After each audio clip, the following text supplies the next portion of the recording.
السلام علیکم ورحمۃ اللہ وبرکاتہ۔ الحمد للہ رب العالمین، والصلاة والسلام علی سید الانبیاء والمرسلین، سیدنا و مولانا محمد وآلہ واصحابہ اجمعین۔ اما بعد فاعوذ باللہ من الشیطان الرجیم، بسم اللہ الرحمن الرحیم۔ اذ قال الحواریون یا عیسی ابن مریم هل يستطيع ربك أن ينزل علينا مائدة من السماء قال اتقوا الله إن كنتم مؤمنين قالوا نريد أن نأكل منها وتطمئن قلوبنا ونعلم أن قد صدقتنا ونكون عليها من الشاهدين صدق اللہ العظیم۔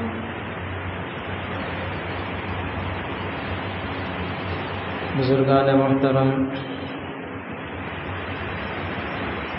حاضرین گرامی،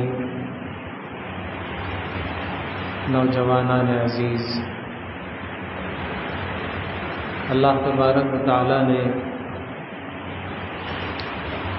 ہم سب کی ضرورت کے مطابق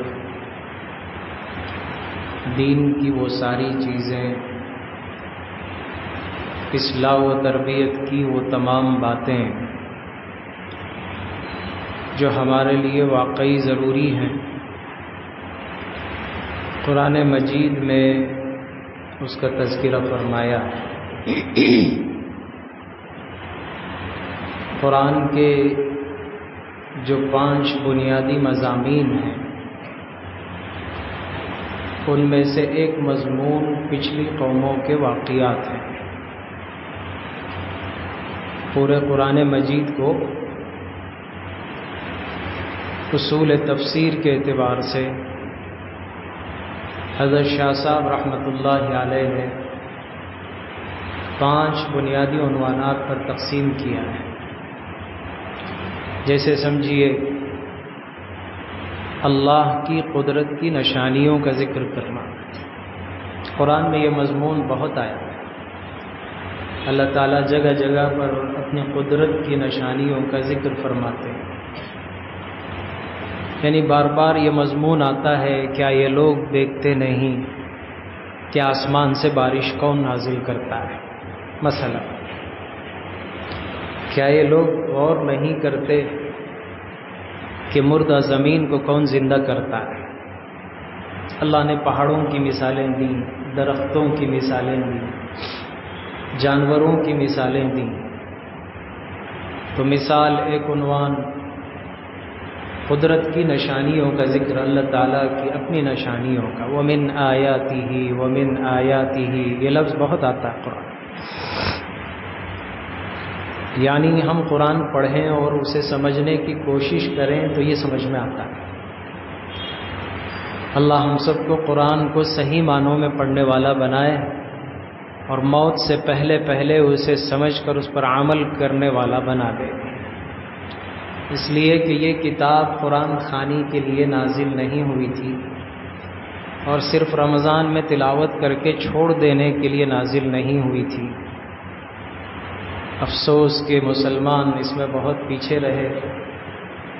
اب تک کی کوتاہی معاف ہو سکتی ہے بشرطے کہ آئندہ کا عزم، آئندہ ہم اس پر کچھ کرنے کی کوشش کریں، چھوٹا چھوٹا ہی صحیح، تھوڑا تھوڑا ہی صحیح، لیکن اس پر کوشش شروع کر دینا چاہیے۔ باقی اس کی تکمیل اللہ کے ہاتھ میں ہے۔ میری نیت اور کوشش پر اللہ تعالیٰ اس کے فیصلے فرماتے ہیں۔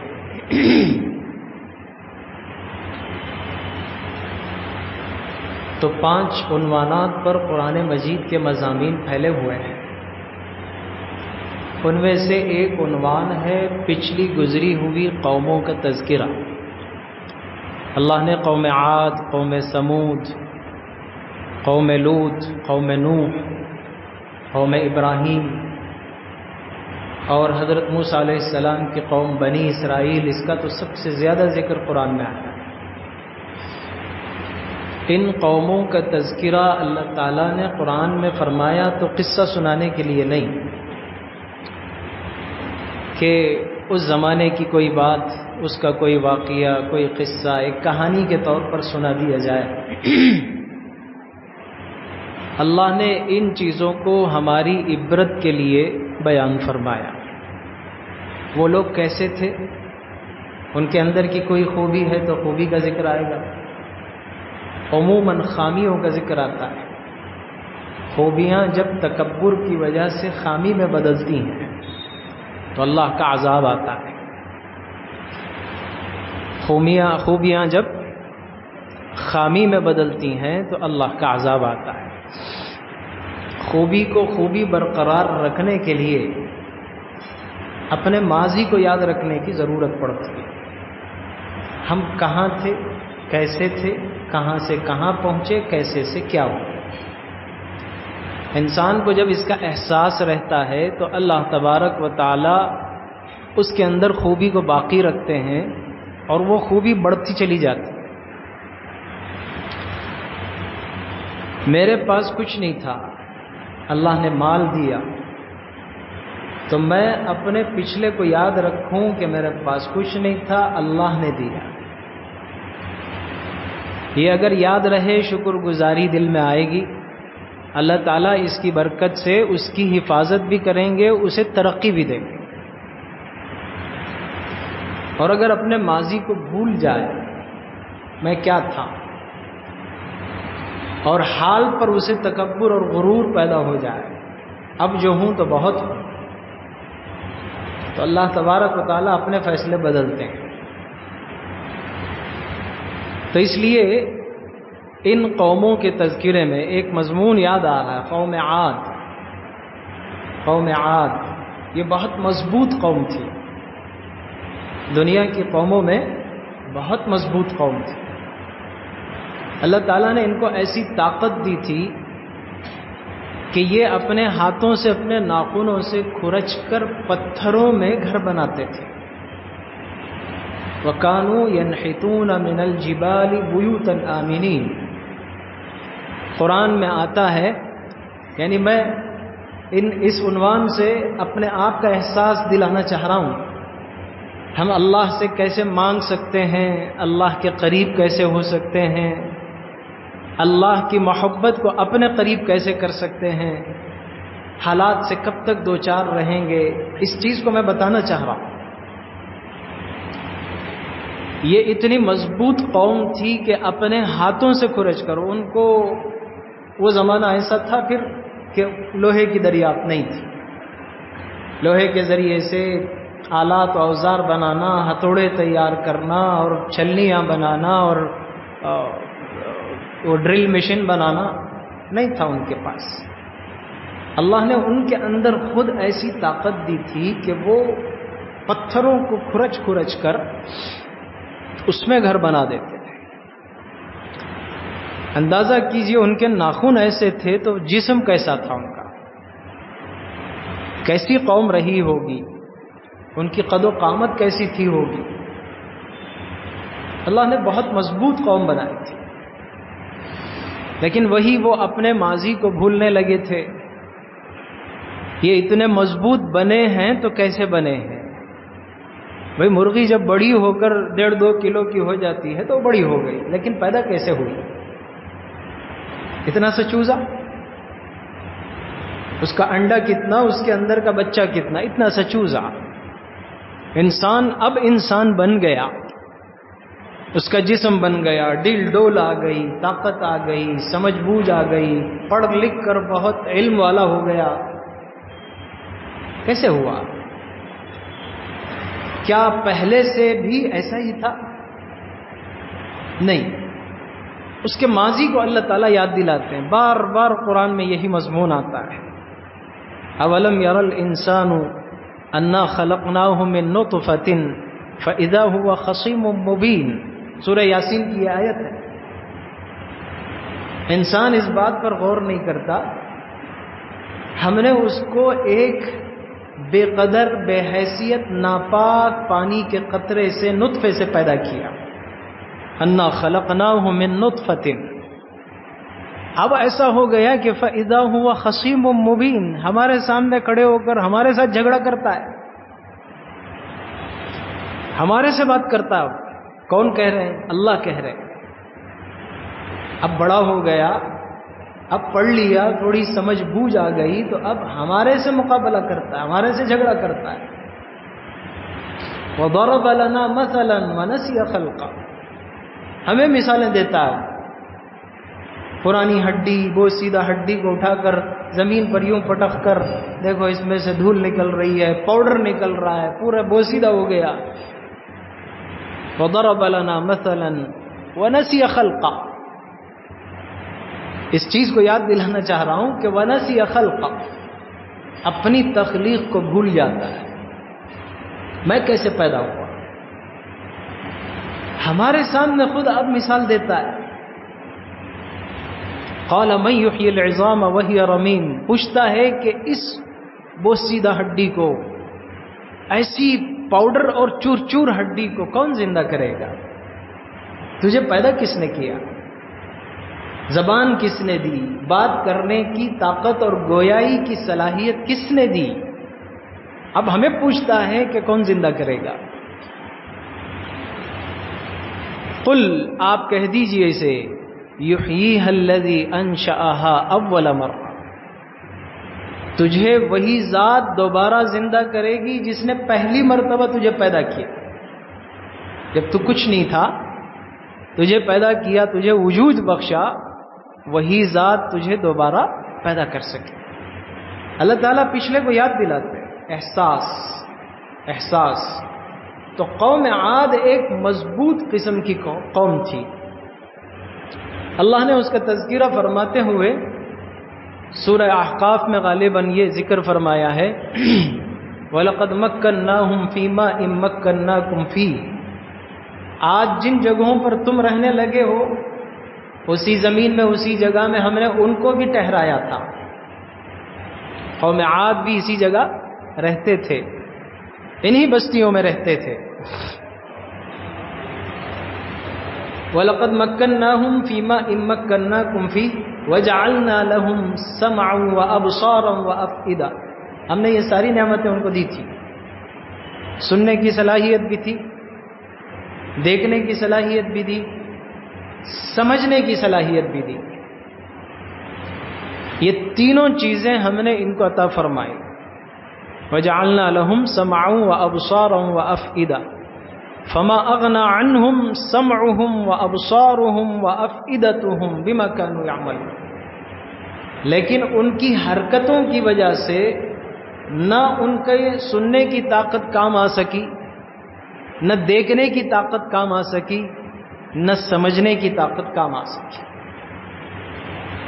نافرمانی پر اتر آئے تو اللہ تبارک و تعالیٰ نے ان کو ایسے، جن پہاڑوں کو یہ اپنے ہاتھ سے کھرچ کر ختم کر دیتے تھے، گھر بنا لیا، ہال بنا لیا، ادھر سے ادھر نکلنے کی سرنگ بنا لی، ایسی طاقت ان کے پاس تھی، اللہ تعالیٰ نے ایک ہوا کے ذریعے سے انہی پتھر کی چٹانوں سے لے جا کر ان کا خیمہ بنا دیا۔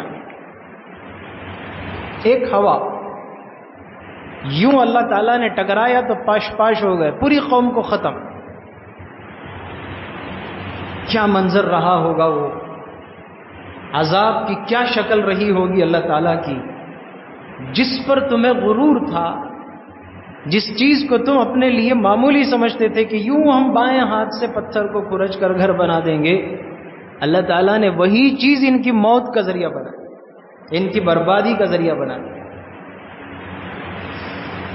تو اللہ تعالیٰ نے قوموں کا تذکرہ فرمایا ہے قرآن میں، ایک مستقل عنوان ہے یہ، بار بار مختلف قوموں کا، ایک ہی قوم کا ذکر قرآن میں کئی جگہ الگ الگ انداز سے آیا، جیسے قوم عاد، قوم ہود، کئی جگہ اللہ تعالیٰ نے ذکر فرمایا، مضمون تھوڑا سا بدل بدل کر، ان کے واقعہ، ان کی زندگی کے واقعات کا کچھ اہم حصہ اللہ تعالیٰ نے قرآن میں بیان فرمایا. یہ عبرت لینے کے لیے ہے. مجھے اور آپ کو بھی اپنی حیثیت کو پہچاننے کی ضرورت ہے. ہم اللہ کو بھلا کر، اللہ کے احکامات کو نظر انداز کر کے ہم اپنی زندگی میں دنیا کے اعتبار سے بھی کامیاب نہیں ہو سکتے، آخرت کے اعتبار سے بھی کامیاب نہیں ہو سکتے. ہمیں اپنا ماضی یاد رکھنا ہے، اپنی اصل اور اپنا پچھلا یاد رکھنا ہے. اللہ تعالیٰ نے ہمیں کس حال میں دنیا میں پیدا فرمایا، آج ہم کس حال کو پہنچے ہوئے ہیں، اللہ کی یہ نعمت ہے. اللہ تعالیٰ اگر نہ چاہے تو پھر واپس لے سکتے. اس وقت علم کا بہت دورہ ہے، ہونا چاہیے. مسلمان بھی الحمدللہ اس میدان میں آہستہ آہستہ آگے بڑھ رہے ہیں اور بڑھنا چاہیے. ضرورت ہے کہ ہم علم کے میدان میں آگے بڑھیں. دعوت و تبلیغ کے 6 اصول ہیں، 6 باتیں ہیں. ان 6 باتوں میں علم بھی باقاعدہ مستقل عنوان ہے. اس میں علم اول اعتبار سے دین کا علم ہوتا ہے اور ثانی اعتبار سے دنیا کی ضرورت کا علم بھی اس میں شامل ہے.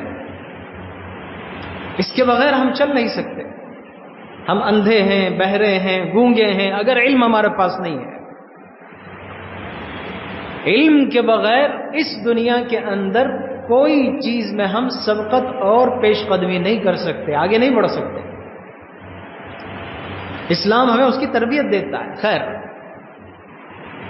علم کا دورہ ہے اس وقت. اپنے علم پر غرور ہے، لیکن علم کی ترقی اسی وقت ہو سکتی ہے جبکہ اپنا ماضی کا جہل یاد ہو. میں جب دنیا میں پیدا ہوا تو مجھے کچھ نہیں آتا تھا.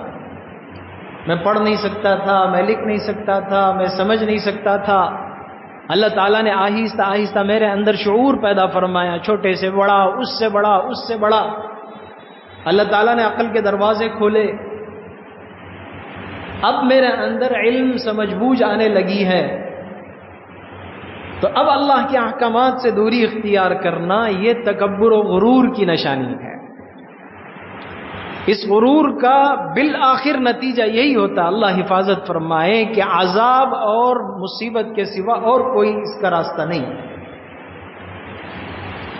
ایک ایمان والے کے لیے یہ بات بے حد ضروری ہے کہ وہ اپنے ماضی کو یاد رکھے، اپنے آپ کو آگے بڑھانے کے لیے اللہ کی نعمتوں کی شکر گزاری کرے، اللہ تعالیٰ سے اللہ کی نعمتوں پر شکر گزاری کرتے ہوئے اللہ سے مزید اس میں ترقی کی دعا کرے.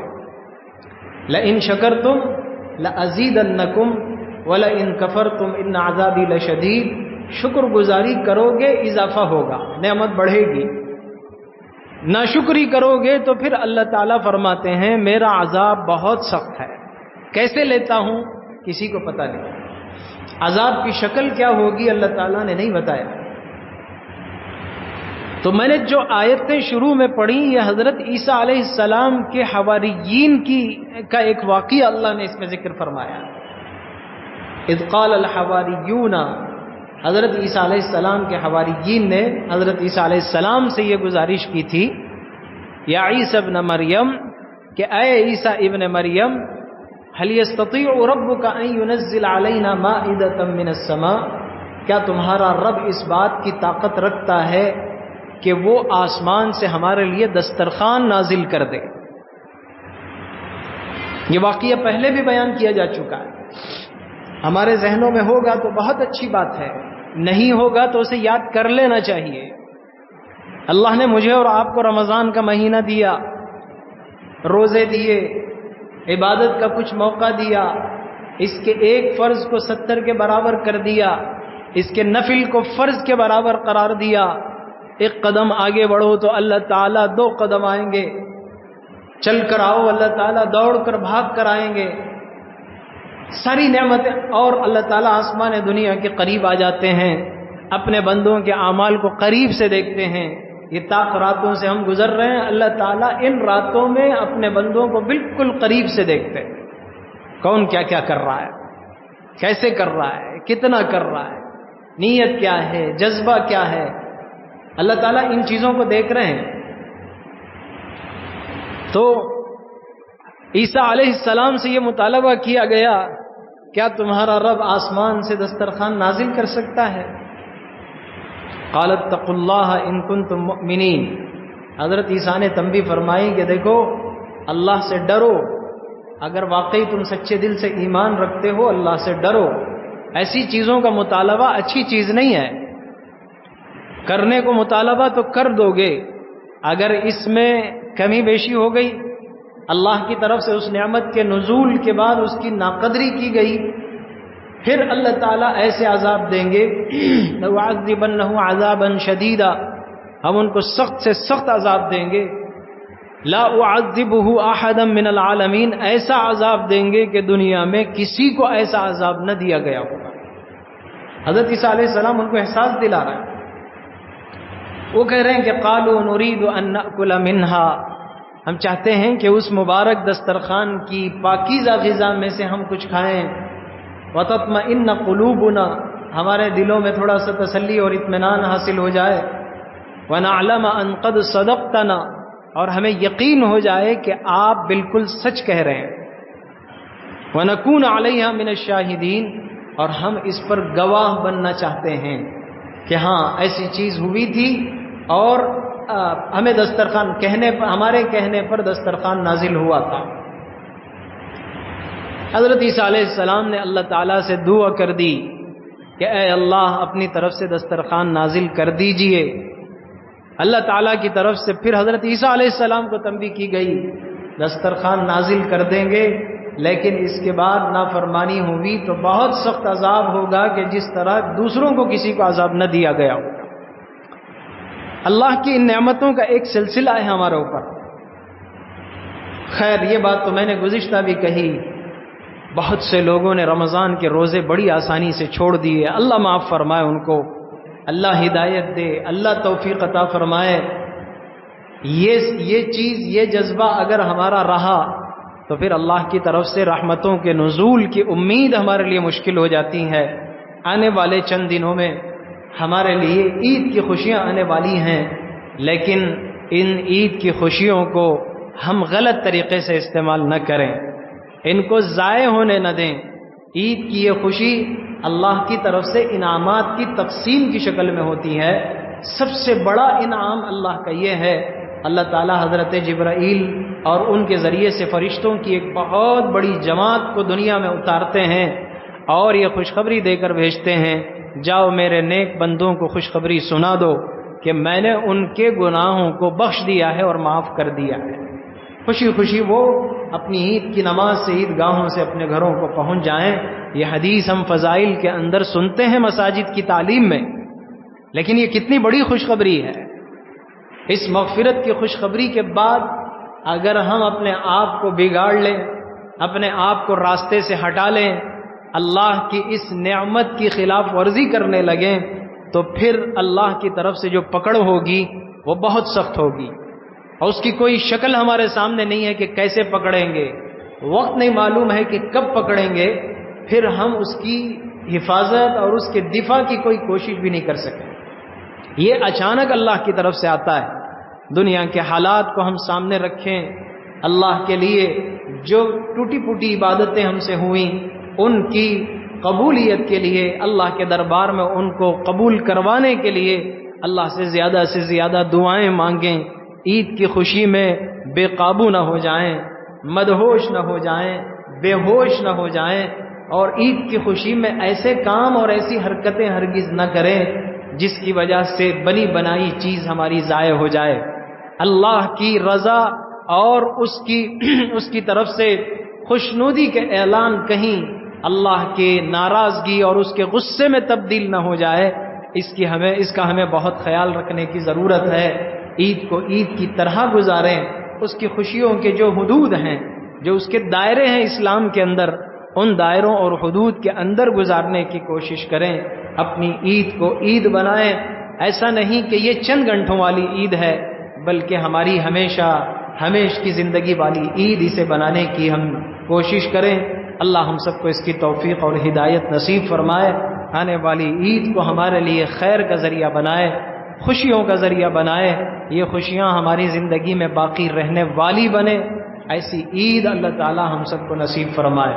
ظاہری حالات بہت عجیب ہوتے جا رہے ہیں، ملک کے حالات بہت خطرناک ہوتے جا رہے ہیں، مسلمان ابھی بھی غفلت کی نیند میں سوئے ہوئے ہیں۔ بہت ہی زیادہ افسوس کی بات ہے، حالات جس تیزی کے ساتھ بدل رہے ہیں، دشمن جس طریقے سے پوری تیاری میں ہے اور چاروں طرف سے مسلمانوں کو گھیرے میں لانے، شکنجہ کسنے کی کوشش کر رہا ہے، مسلمان اتنا ہی زیادہ اپنے آپ کو غفلت میں ڈالے ہوئے ہیں۔ اللہ ہی ہماری مدد فرمائے، لیکن مدد آئے گی بھی کیسے اگر ہم تھوڑی سی کوشش بھی نہ کریں، ہاتھ بھی ہلانے کو تیار نہ ہو، تو پھر مدد آئے گی کیسے؟ ہاتھ اٹھائے جائیں، اللہ سے مانگا جائے، اور کچھ تو اپنے چہرے کو اللہ کے سامنے روتا ہوا پیش کرنے کی کوشش کی جائے۔ حدیثوں میں آتا ہے فَإِن لَّمْ تَبْكُوا فَتَبَاكُوا، رونا نہیں آتا، رونے کی کوشش کرنے پر رونا بھی نہیں آ رہا ہے، لیکن کم از کم رونے کی شکل و صورت تو بناؤ دعا میں۔ دعا کرنے کے طریقے میں ایک چیز یہ بھی ہے، اگر رونا نہیں آتا کسی وجہ سے تو رونے کی شکل تو بناؤ، تاکہ اللہ تعالیٰ کو اس پر رحم تو آ جائے۔ اسباب ہیں، ورنہ اللہ تعالیٰ کو اس کی کوئی ضرورت نہیں ہے کہ آدمی کیا کر رہا ہے۔ بناوٹی رونے سے کیا اللہ کو پتہ نہیں چلے گا؟ بناوٹی رونے کی شکل بنانے سے کیا اللہ کو پتہ نہیں چلے گا؟ ایک انسان دوسرے انسان کو پہچان لیتا ہے۔ ایک فقیر جب بھیک مانگتے ہوئے بناوٹی حرکت کرتا ہے تو انسان پہچان لیتا ہے کہ یہ بناوٹ ہے، یہ حقیقت نہیں ہے، تو اللہ کو پتہ نہیں چلے گا۔ لیکن یہ بھی ایک ذریعہ ہے، یہ بھی ایک چیز ہے، اسباب ہیں۔ مجھے اور آپ کو اسباب کی کوشش کرنا چاہیے اور اس پر غور و فکر کرنا چاہیے، ہوش کے ناخن لینے کی ضرورت ہے۔ 2-4 دن پہلے شہر کے سرکردہ حضرات کا ایک مشورہ بھی ہوا اور اس میں یہ بات طے پائی کہ امت مسلمہ تک، شہریان میسور تک، مسلمانان میسور تک، خاص طور پر ہماری آواز جہاں تک پہنچے، مسلمانوں تک یہ بات پہنچائی جائے، یہ پیغام پہنچایا جائے۔ آنے والے انتخابات کو 3 سے 4 جمعہ، 3 جمعہ باقی رہ گئے۔ غالباً ہمارے ساؤتھ کرناٹکا کے لیے 26 تاریخ جمعہ کا دن ہمارے الیکشن کی تاریخ طے ہو چکی ہے، ہمارے ووٹ ڈالنے کا دن طے ہو چکا۔ مسلمان صرف اپنی عید کی تیاری میں، مسلمان اپنے کپڑے خریدنے میں، مسلمان اپنی چیزوں کو بٹورنے میں اور اپنی عید کے لیے فلاں فلاں فلاں فلاں ان چیزوں کی تیاری میں لگے ہوئے ہیں۔ دوستو، مانتے ہیں کہ ایک نیا کپڑا پہننا خوشی کے دن کا ایک حصہ ہے، ٹھیک ہے، لازم نہیں ہے، ضروری نہیں۔ میرے پاس پاک صاف کپڑے اگر ہیں تو میں اس پر عید منا سکتا ہوں۔ ہم چیزوں کی خوشی میں لگے ہوئے ہیں، لیکن یہ چیزیں کب تک باقی رہیں گی؟ اس خوشی کو باقی رکھنے کے لیے ہمیں ماحول بھی تو چاہیے۔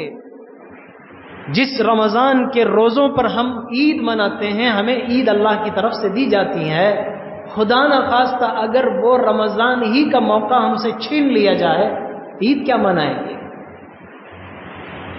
چائنا اور روس وغیرہ کے علاقوں میں روزوں پر پابندی تھی، اب بھی کچھ ہے، روزہ نہیں رکھ سکتے، روزہ آپ نہیں رکھ سکتے، کیا کر لیں گے آپ؟ نماز کی پابندی کیا کر لیں گے؟ حج کا سفر نہیں کر سکتے، ویزا نہیں ملے گا آپ کو، کیا کر لیں گے؟ کس خوشی میں مبتلا ہے؟ کون سی عید منانے کے لیے ہم لوگ بٹور رہے ہیں چیزوں کو؟ یہ چیزیں ہمیں بچائیں گی؟ یہ چیز ہماری زندگی کے اندر خوشی کو باقی رکھ سکیں گی؟ نہیں دوستو، ہمیں غور و فکر کرنے کی ضرورت ہے۔ ہمیں عید ملتی ہے ہماری عبادت کے پیچھے، وہ بھی مجاہدے والی عبادت، بھوک و پیاس اور خواہشات کو توڑ کر کی جانے والی عبادت۔ مسلسل 1 مہینے تک 30 دن 2930 1 مہینے تک جو بامشقت عبادت انجام دی جائے، دن کے روزے ہیں، رات کی لمبی لمبی نمازیں ہیں، جسمانی زکوٰۃ بھی ہے، مالی زکوٰۃ بھی ہے، ساری قربانیاں اس میں اکٹھا ہو رہی ہیں۔ ان قربانیوں کے بعد اللہ تعالیٰ عید کی خوشیوں کا دن نصیب کرتے ہیں۔ خدا نہ خواستہ یہ قربانیاں اور عبادتیں ہم سے ختم کر دی گئیں، کون سی عید منائیں گے؟ اللہ ہم سب کی بال بال حفاظت فرمائے، ہر چیز کی حفاظت فرمائے۔ ہمیں ہوش کے ناخن لینے کی ضرورت ہے، بہت بیداری کے ساتھ کام کرنے کی ضرورت ہے۔ میں تو بارہا عرض کر چکا ہوں، نکاح کی مجلس میں تو تقریباً ہمیشہ ہی عرض کرتا آ رہا ہوں کہ اپنے پیسے کی قدر کریں، اپنے مال کی قدر کریں۔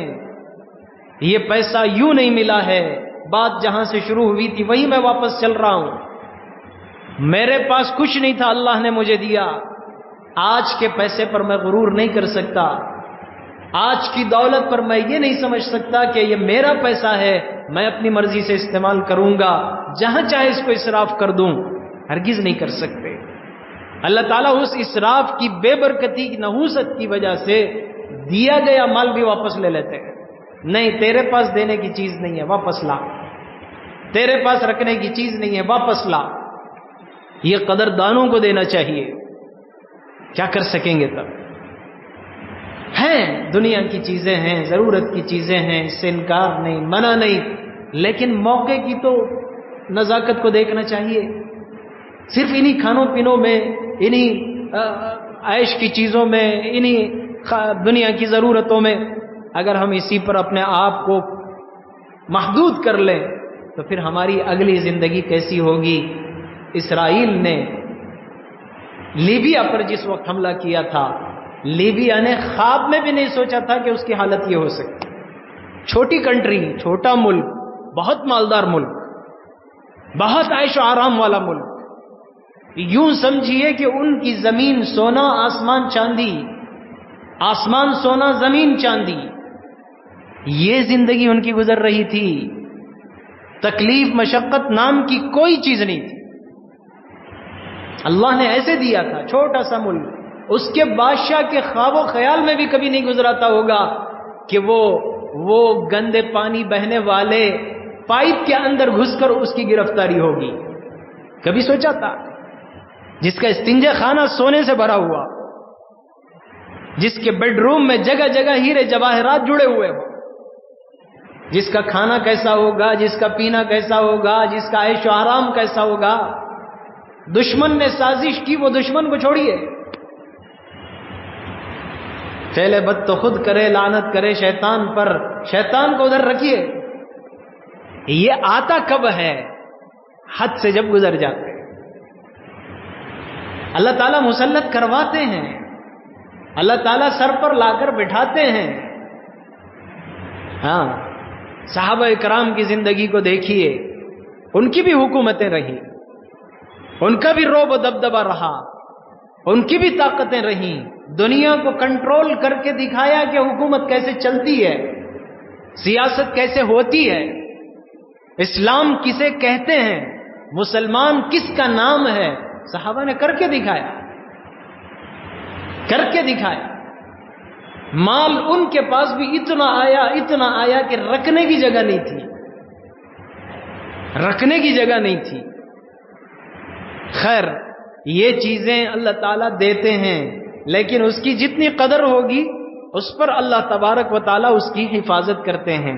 ناقدری پر چلو گے، بھول جاؤ گے اپنے ماضی کو، تو پھر اللہ تعالیٰ ماضی کا مزہ چکھاتے ہیں۔ یہ دیکھو، اس لیے میں بہت ہی درد کے ساتھ آپ حضرات سے یہ عرض کرنا چاہتا ہوں، اللہ کے لیے اپنے آپ میں ہوش کے ناخن لیں، ضرورت پر اپنا پیسہ خرچ کریں، ضرورت پر اپنی چیزیں استعمال کریں، بے ضرورت ان کو ضائع نہ کریں۔ کل کے دن ہمیں اس کی کیا ضرورت پیش آئے گی ہم اسے سوچ بھی نہیں سکتے، اندازہ بھی نہیں کر سکتے۔ اللہ تعالیٰ خیر کے فیصلے فرمائے، امن و سلامتی کے فیصلے عطا فرمائے۔ آنے والے دنوں میں جو الیکشن ہونے والا ہے، یہ میرے اور آپ کے لیے، خاص طور پر ہندوستانی مسلمانوں کے لیے ایک فیصلہ کن انتخابات ہیں، فیصلہ کن انتخابات ہیں۔ آپ نہ سمجھیں کہ پہلے کی طرح وہ ووٹ آتا تھا، الیکشن آتا تھا، ووٹ کا دن آتا تھا، کون جیتنا وہ جیت جاتا تھا، وہ اپنا کرتا تھا، ہم اپنا کرتے تھے۔ اب ایسی بات ہرگز نہیں ہے، اب ایسی بات ہرگز نہیں ہے۔ بہت دکھ کی بات ہے یہ بات سننے میں آئی کہ ذرا سا پسماندہ طبقے میں مسلمانوں کی آبادیاں، جہاں محنت مزدوری والی آبادیاں رہتی ہیں، کام کاج کر کے روزی کھانے والے لوگ ہوتے ہیں، بالکل پسماندہ علاقے ہوتے ہیں، وہاں کے لوگ 500,000 روپے پر اپنا آئی ڈی کارڈ دوسروں کے ہاتھ میں دے رہے ہیں۔ شروع ہو چکا ہے یہ کام، ہزاروں کی تعداد میں یہ آئی ڈی کارڈ خرید لیے جائیں گے۔ 500,000 روپے، کیا یہ 1,000 روپے مل گئے تو 200 روپے کا بچے کو کپڑا لے لیں گے، 200 روپے کا راشن لے لیں گے، عید کی خوشی منا لیں گے، ہوٹلوں میں جا کر کھا لیں گے۔ ابھی سے مسلمانوں کی ہوٹلیں آباد ہو گئی ہیں، پردے کے ساتھ دن میں کھانا چل رہا ہے۔ اللہ اکبر! کیا یہی ہماری زندگی ہے؟ ان کو کوئی لینا دینا نہیں ہے، یوں بھی کرو تو 100-200 کمانا ہے، وہ بھی کرو تو 100-200 کمانا ہے، دے دو کارڈ، کیا جانا ہے میرا، 1,000 روپے مل گئے، تھوڑی دیر کے لیے کچھ مزہ اٹھا لیں گے، اس کا کھا لیں گے، پی لیں گے، عیش کر لیں گے۔ لیکن ان کو یہ پتہ نہیں ہے، یہ احساس نہیں ہے کہ کل کے دن جب فیصلے بدلیں گے تو پھر تمہارے روز کی 100-200 روپے کی روزی بھی تمہارے لیے مشکل ہو جائے گی، وہ حالت کر دیں گے۔ اللہ ہم سب کی حفاظت فرمائے۔ اپنے ووٹ کی قدر و قیمت کو سمجھیں اور اپنے گھر کے ووٹ کی لسٹ کا جائزہ لیں۔ کتنے لوگ 18 سال کی عمر کو پہنچ چکے ہیں، پہلے سے کون کون ووٹ ڈال رہے ہیں، ان کے نام فہرست میں ہیں یا نہیں، نام صحیح ہے یا نہیں۔ اگر اس میں کچھ ہے تو فوری طور پر اب بھی کوشش کر کے، آن لائن بھی بہت ساری اس کی سہولتیں ہو گئی ہیں، بہت پہلے بھی آپ کو یہ اعلان کیا جا چکا ہے، جو نوجوان ان چیزوں کو جانتے ہیں ایک دوسرے کا ساتھ دیں۔ ایک تھوڑی سی چھوٹی سی کوشش دین کا حصہ سمجھ کر، نیکی سمجھ کر، اسے بھی عبادت ہی کا ایک حصہ سمجھ کر، اللہ کے بندوں کے ساتھ ہمدردی اور خیر خواہی، خدمت خلق سمجھ کر، جس سے اللہ تعالیٰ بہت جلدی راضی ہوتے ہیں۔ میری 1000 رکعت نفل نماز سے اللہ تعالیٰ جلدی راضی نہیں ہوں گے۔ ایک مثال میں عرض کر رہا ہوں، ایک بندے کے ساتھ اللہ کے بندے کے ساتھ حسن سلوک کرنا، اس کی خدمت کر دینا اور خدمت خلق کا کوئی کام کر دینا، اللہ تعالیٰ کو راضی کرنے اور اسے منانے میں اس سے زیادہ جلدی کام کرتا ہے۔ یہ آپ خدمت خلق کا حصہ سمجھیں۔ اپنے گھر کا جیسے جائزہ لیتے ہیں، اپنے دائیں اور بائیں دو طرف کے پڑوسی، ہر آدمی اس بات کی کوشش کر لے، خیر خیریت پوچھ کر، جیسے پڑوسیوں سے ہم اچھے سلوک کرتے ہیں، میل ملاپ، خیر خیریت پوچھتے ہیں، آپ یہ بھی پوچھ لیں آپ کے گھر کی ووٹنگ لسٹ کا جائزہ لے لیا یا نہیں۔ اگر آپ کہو تو میں تھوڑا سا اس کے بارے میں چیک کر کے آپ کو بتا دیتا ہوں، آپ کی لسٹ کیا ہے، نام کون سے ہیں، اسپیلنگز کیا ہیں۔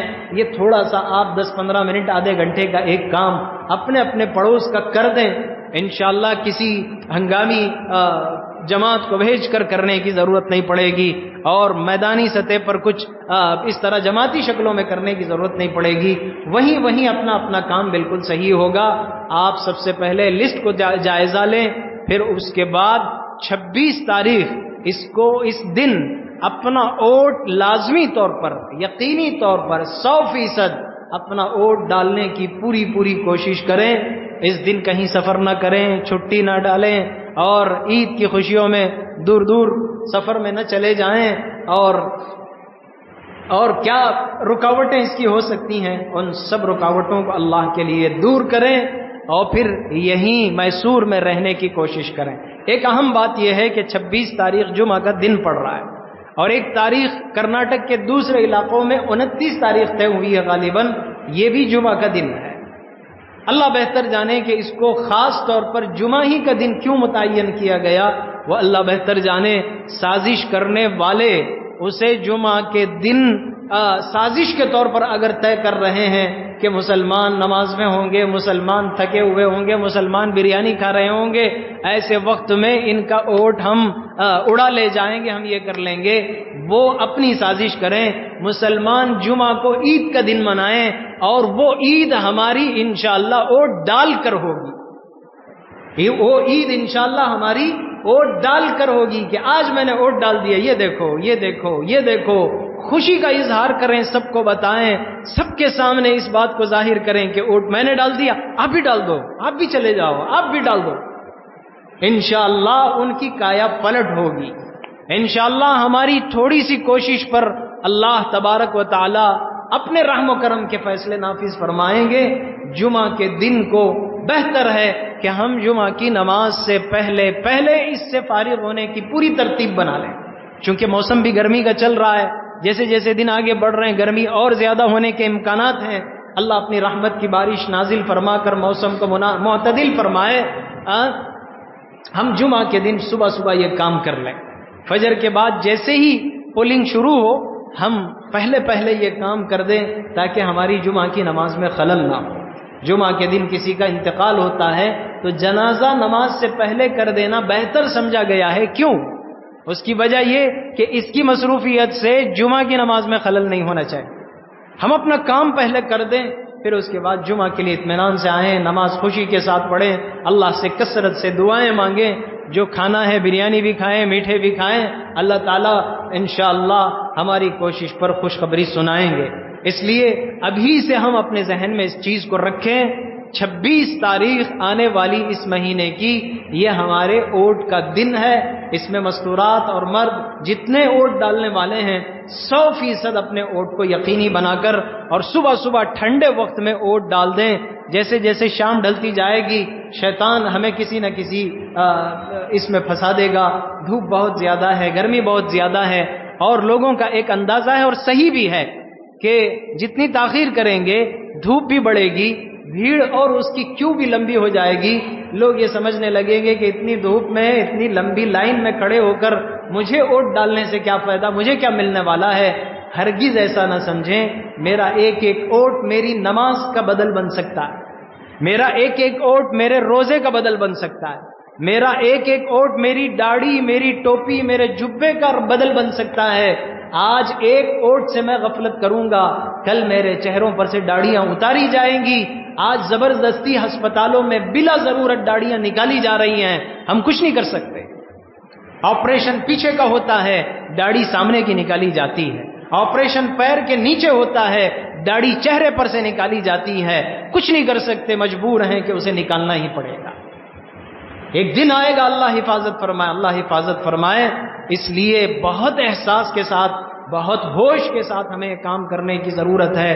اپنی لسٹ کو جائزہ لے لیں اور 26 تاریخ کے لیے ہم میسور میں اپنی حاضری کو یقینی بنائیں اور پوری تیاری کے ساتھ ایک فوجی مہم کے تحت میں ہر ایک آزو بازو والوں کو، اڑوس پڑوس کو سب ساتھ لے جانے اور ضرورت مندوں کو اپنی سواری میں بٹھا کر لے جانے، اس کام کو اپنے لیے عبادت سمجھ کر انجام دینے کی فکر فرمائیں۔ انشاءاللہ میسور نمونہ بنے گا، انشاءاللہ ہندوستان نمونہ بنے گا، انشاءاللہ اللہ کی طرف سے خیر کے فیصلے پوری دنیا کے لیے خوشخبری کا ذریعہ بنیں گے۔ ہم اپنے عمل کو معمولی نہ سمجھیں۔ ایک چھوٹی سی اور تیسری اہم بات اپنے گفتگو کے آخر میں آپ سے بتا دوں، اللہ سے کثرت سے بارش کی دعا مانگتے رہیں۔ افطاری کے وقت میں اللہ تعالیٰ دعاؤں کو قبول کرتے ہیں۔ ہم اپنی زندگی کی ضرورت کی دعائیں مانگتے ہیں، چھوٹی سی دعا بارش کے لیے بھی کر لے، اے اللہ اپنی رحمت کی بارش نازل فرما۔ اتنا جملہ کہہ دینا ہمارے لیے کافی ہے۔ افطار کے وقت میں دعا قبول ہوتی ہے، اللہ تعالیٰ ہماری دعا کو قبول فرما کر بارش نازل فرما دے، ہمارے لیے اس میں آسانی اور سہولت ہو جائے گی۔ ساتھ ہی گزشتہ جمعہ یہ بات ذہن سے نکل گئی تھی، پانی کے استعمال میں اپنے آپ کو محتاط رکھیں۔ یہ صرف مسجد کے حد تک نہیں کہہ رہا ہوں، گھروں کے اندر بھی پانی کا استعمال قدردانی کے ساتھ کریں۔ بنگلور شہر کا حال دیکھیے، کیا صورتحال ہو رہی ہے۔ 10-10 ہزار ایک ٹینکر پانی تشکیل چل رہی ہے کہ بھئی روزہ داروں کو افطار کرانا جیسے ثواب کا کام ہے، لوگوں کو ضرورت مندوں کو پانی پہنچانا ثواب کا کام ہے۔ آپ کی طرف سے ایک ٹینکر، آپ کی طرف سے ایک ٹینکر، 10-10 ہزار روپے دے کر لوگ صدقہ جاریہ کا کام کر رہے ہیں، صدقے کا کام کر رہے ہیں۔ یہ صورتحال بنگلور شہر میں ہو چکی ہے۔ اللہ کے لیے ان چیزوں کی قدردانی کریں۔ اللہ نے ہمیں دیا ہے تو ہم اسے صحیح قدر سے استعمال کریں. قربان جائیے اسلام کی تربیت پر، رسول اللہ صلی اللہ علیہ وسلم کی مبارک تربیت پر کہ آپ نے یہ فرمایا بہتی نہر میں بھی اگر تم وضو کرو تو اس میں بھی پانی کا اسراف مت کرو. جبکہ پانی بہہ رہا ہے اور پانی میں کھڑے کھڑے ہم وضو کر رہے ہیں، ہمارے وضو کا پانی پھر پانی میں گر رہا ہے، کچھ نہیں ہو رہا ہے، غلط نہیں ہو رہا ہے، کوئی ضائع نہیں ہو رہا ہے. اس کے باوجود ہماری ذہنی تربیت کی گئی بہتے پانی میں بھی اگر تم وضو کرو تو اس میں بھی اسراف مت کرو. یہ اسراف بھی پوچھا جائے گا. اس لیے 3 مرتبہ سے زیادہ اپنے اعضاء کو دھوتے رہنا دماغی بیماری کی نشانی ہے، انسان کی دماغی کمزوری کی نشانی ہے. اس کی حد ہے. پہلی مرتبہ ہوا الحمدللہ 90 پر 9% ہو گیا، دوسری مرتبہ ہوا 100% ہو گیا، تیسری مرتبہ اور اطمینان ہو کر بات ختم ہو گئی. وہ بھی پانی جتنی ضرورت ہے اتنا لینا چاہیے. نل کھول دیا اور خوب پانی بہا رہے ہیں، یہ بہت ہی عجیب کیفیت ہے. ہمیشہ زندگی میں اس کا خیال رکھنا چاہیے. رسول اللہ صلی اللہ علیہ وسلم کے پانی کے استعمال کی مقدار بھی محدثین نے کتابوں میں لکھی ہے. وضو کتنا ہوتا تھا، غسل کتنا ہوتا تھا. افریقائی ملکوں میں چلے جائیں، پانی کو ہم ترس جائیں گے. 1 بوتل پانی میں ساری ضرورتیں پوری کرنا ہے، اور وہ لوگ کرتے ہیں. ابھی میرا والد صاحب کو میں نے دیکھا زندگی میں، چونکہ افریقہ کے ملکوں میں تقریباً 1 سال جماعت میں لگا چکے تھے، تو وہاں کی عادت بھی تھی. اور وہ عادت زندگی میں بھی میں ہمیشہ دیکھتا تھا، غسل کرنے کے لیے پوری بالٹی پانی نہیں لیتے تھے، آدھی سے پونی بس، اتنی ہی بالٹی پانی میں غسل کرتے تھے. اور ہمیں ایک بھری ہوئی پوری بالٹی بھی ناکافی ہو کر اور مزید پانی لیتے تھے. والد صاحب آدھی بالٹی میں غسل کرتے تھے ہمیشہ. یہ زندگی کے اندر ہمیں اس کا خیال رہنا چاہیے کہ پانی اگر ہے تو اس کا اسراف نہ کریں. یہ عادت اچھی نہیں ہے، اسی کا نقصان ہوتا ہے کہ اللہ تعالیٰ پریشانیوں میں مبتلا کر دیتے ہیں. بعض غوثیہ نگر، شانتی نگر، برا نہ سمجھیں آپ، یہ ان علاقوں میں گزرا ہوں. بڑا مکان، اپنی آنکھوں سے جہاں دیکھا وہ میں بتا رہا ہوں. ان کو پانی کا کوئی میٹر نہیں، ان کو پانی کی کوئی بل نہیں. پانی جا رہا ہے. ان کے وہ پائپ کو نل نہیں بند کرنے کا، یہ برتن رکھ کر پانی بھر لیتے ہیں، باقی کا چھوڑ دیتے ہیں، وہ جاتا رہتا ہے. یہ ناقدری اچھی چیز نہیں ہے. اللہ تعالی ہم سب کو اس کی نعمتوں کی قدردانی کی توفیق عطا فرمائے. آمین. وآخر دعوانا الحمدللہ رب العالمین.